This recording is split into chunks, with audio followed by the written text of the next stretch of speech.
திருச்சிற்றம்பலம். சிவசிவ அன்பு தோழமைகளே, கடந்த பதிவில் அற்புத திருவந்தாதியின் பாடல் 41 சிவனாரை சங்கர நாராயணனாக காட்சிப்படுத்திய காரைக்கால் அம்மையார் இன்று சிந்திக்க உள்ள அற்புத திருவந்தாதியின் பாடல் 42 மீண்டும் தம் நகைச்சுவை உணர்வு வெளிப்படும் வகையில் மற்றொரு அற்புதமான பாடலை அருளியுள்ளார். பாடலை கேட்போமா? நேர்ந்து அரவம் கொள்ள சிறுகிற்றோ, நீ அதனை ஈர்ந்து அளவே கொண்டு இசைய வைத்தாயோ, பேர்ந்து வளங்குழலி தாய் வளரமாட்டாதோ, என்னோ இளங்குழவி திங்கள் இது. இப்போ சிவபெருமானது திருமுடியில் வைத்துள்ள பிறையானது தேய்வதுமில்லை வளர்வதுமில்லை, அப்படி பிறை நிலையிலேயே இருக்கிறதல்லவா. இந்த காட்சியை வைத்து கொண்டு நமக்கெல்லாம் தம் கருத்தை சொல்கிறார்.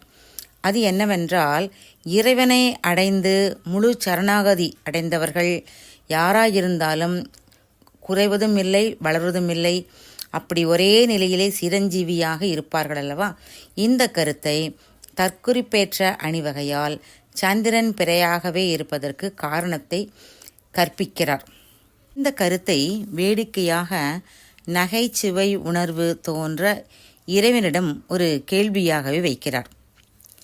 நம்முடைய காரைக்கால் அம்மையார் சிவபெருமானின் திருமடியில் சேர்ந்துள்ள பிறை நிலவை பார்க்கிறார். இப்போது இவருக்கு ஒரு ஐயம் வருகிறது. இந்த இறைவன் பிறை நிலவுக்கு பதிலாக முழு சந்திரனை வைத்திருக்கலாமே என்று.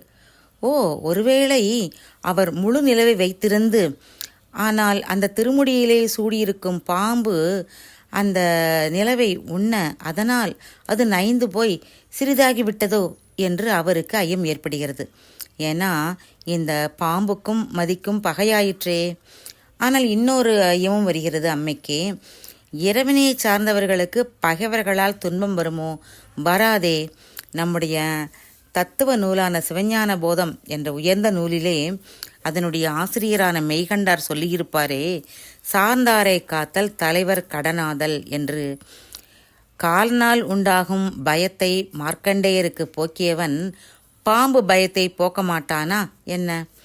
அது மட்டுமல்ல, சிவனோடு தொடர்புடையவர்கள் சிவமாம் தன்மை பெற்று விடுவாரே. எல்லோரும் கருணை வடிவமாக இருப்பார்கள் அல்லவா. முன்பு எப்படித்தான் பொல்லாத குணம் இருந்தாலும் இறைவனோடு தொடர்பு பெற்றால் அந்த தீய குணம் நீங்கி நல்லவராகி விடுவார்களே. எனவே பாம்பு ஏதும் தீங்கு செய்திராது. எனவே இது பிறையாக இந்த நிலவு இருப்பதற்கு வேறொரு காரணம் இருக்க வேண்டும் என்று ஒரு முடிவுக்கு வருகிறார் அம்மை. இப்போ அந்த காரணம் என்ன என்பதை சிந்திக்கிறார். இறைவன் சந்திரனை தம் திருமுடியிலே பிறை நிலவாக அணிகலனாக அணிந்து கொண்டான். அது ஏன்? முழுமதியாக அணிந்து கொண்டால் அது இடத்தை அடைத்து கொள்ளுமாம். ஏனென்றால் ஏற்கனவே திருமுடியிலே கங்கை, கொன்றை மலர், எருக்கு, தும்பை, பாம்பு முதலியவெல்லாம் ஏற்றுக்கொண்டுள்ளானே. எனவேதான் முழுமதி அடைத்து கொள்ளுமே என்றுதான் இறைவா அம்மை கேட்கிறார். இறைவா, நீ அந்த சந்திரன் சிறிதளவு அவனை வெட்டி கொண்டு வளைவாக அளவுபட வைத்து கொண்டுள்ளாயோ என கிண்டலாக கேட்கிறார்.